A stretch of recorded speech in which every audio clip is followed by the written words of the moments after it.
Hello, my name is Ryan Cargletter, and this is my exegetical paper on 1 Corinthians 7, 1 through 7. In this passage, Paul stresses the importance of limiting sexual intimacy to marriage in order to live free from sexual immorality.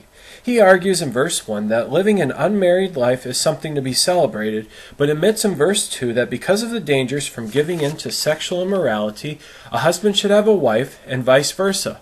Paul presents his standards for a married couple to follow in verses 3 through 5. Each spouse must provide what they owe to their spouse in verse 3. The wife's body is for her husband, and vice versa in verse 4. Sexual intimacy should not be withheld unless for spending time in prayer, and should be resumed so that Satan will not tempt them because of poor self-control in verse 5. These standards are presented by Paul in verse 6 as suggestions, not commandments. He wishes that every man is like him in verse 7, but recognizes that God gives different gifts to different people. Based on his teachings in this passage, Paul emphasizes the need for sexual intimacy expressed through sexual intercourse as being strictly limited to between a husband and a wife. In 1 Corinthians 7:1, Paul notes the previous concerns that were written to him by the Corinthians with the relative clause, but about the things of which you wrote. I believe that this can best be interpreted as the Corinthians' reply to the letter Paul references in 1 Corinthians 5:9, where he states, I wrote to you in the letter not to intimately associate with sexually immoral people. Mark Taylor and Joseph A. Fitzmyer also argue for the possibility of this interpretation, and this interpretation is argued for by Roy E. Ciampa and Brian S. Rossner. However, Gordon D. Fee argues against this option due to multiple aspects, including Paul's repeated focus on this issue and another aspect later in 1 Corinthians 7. But I believe Fee's arguments can be answered by seeing Paul's restatement of this issue here as due to Paul's desire to ensure the Corinthians had a correct understanding of what he was trying to teach them. The more he mentions what he wants them to know, including the use of different aspects of this issue, the better the odds were that they would understand and follow his teachings correctly.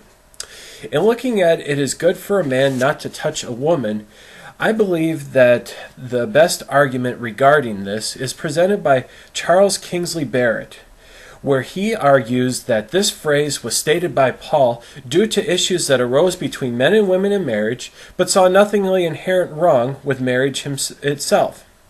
I believe that this has more merit than other arguments regarding this issue, in that Paul argues later in this passage, verse 7, that God gives different gifts to people, and that not everyone can be like him. So while living in abstinence is good, there is nothing wrong with being married if it is God's calling for certain people. This is also reflected in the punctuation of my translation. These words are presented as Paul's words, and not as quoting the Corinthians. And in 1 Corinthians 7:2, Paul stresses that because of sexual immorality, every married couple should consist of just one man and woman.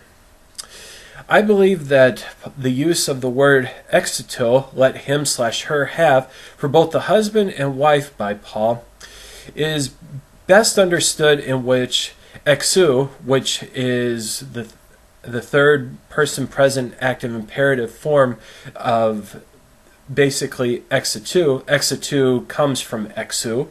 So I believe that basically BDAG presents a good interpretation of how this word should be seen, in which exu is presented as a strong interpersonal connection.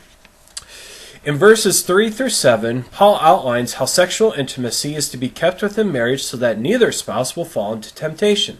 Both spouses are to give each other what is required from them, including their own bodies. Sexual intercourse is not to be withheld unless upon mutual agreement and only for a short time to pray. It must come together again in sexual intimacy to resist Satan's temptation. However, Paul presents this as a concession because he realizes that not everyone can be like him in resisting sexual desire, noting that not everyone will have the same gift given to them from God. Paul's teachings regarding the mutual provisions between the spouses in verses 3 through 4 form a chiastic structure in each verse, as will be explained shortly. In 1 Corinthians 7:3, Paul clearly declares that both the husband and wife must honor their marital obligations to one another, which seems to refer to sexual intercourse based on the context of this passage. So basically, in verse 3, the husband is to pay the debt to the wife, and the wife is to pay the debt to the husband. And basically, a key phrase here is the debt, which is tein ophenlen. Basically, this interpretation is to be preferred over the variant ophelomenen iunion because of the nature of these two phrases. The debt more accurately, in my opinion, captures what Paul is trying to say here versus the variant, which means do kindness. So I believe that using the debt here is a better translation than using the variants. In 1 Corinthians 7:4, Paul continues his teachings on the rights that are possessed by each spouse regarding sexual intimacy in verse 4. The wife doesn't have authority over her own body, but that authority is possessed by the husband. Likewise, the husband doesn't have authority over his own body, but that's possessed by the wife. And in 1 Corinthians 7:5, this verse, the first part of this verse is going to be examined here by Paul's teaching that any cessation of sexual activity must be mutually accepted for a time due to prayer. This must be mutual, and this must not be long-term. This must come to an end shortly and is only based on time for prayer.